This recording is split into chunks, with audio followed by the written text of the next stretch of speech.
1950s and 60s, camp life in Australia tended to be organised around private parties. In public, there were a few places that would accept or at least tolerate the presence of discreet and well-behaved camp people.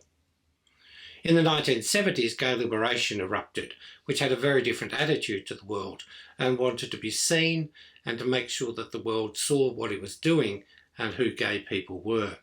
This involved demonstrations and protests and other acts of visibility. The two milieus, the old camp world and the new gay one, remained pretty much estranged, separated by a lack of understanding and sometimes indeed mutual hostility. One of the few attempts to bridge the gap was an organisation called the Salon, which was founded at Melbourne University, but not amongst the undergraduates, but rather at Trinity College.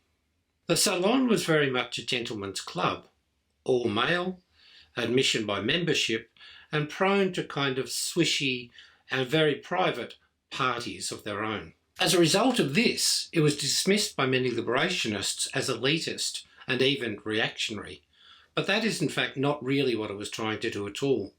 The people who founded Salon were interested in trying to bring gay people into the wider world, but in a social way, but also a visible way, and this was rather new. It was trying to build, in fact, what we might later have called a gay community. It set out to do this by bringing representatives of the various organisations together for shared social events. It had a very professional attitude to social organising.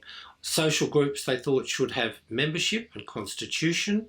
They should aim to be renting or even better, buying their own premises so that they had a permanent presence in the world. The purpose of all this was not to make profits, which was the point, of course, of the emerging gay clubs, but rather to bring people together, to construct a culture for gay people. Its annual picnics were quite successful at this. They brought together representatives of the social and commercial scene in a way that started to achieve what it was that the Salon had hoped to do, to build a new gay community.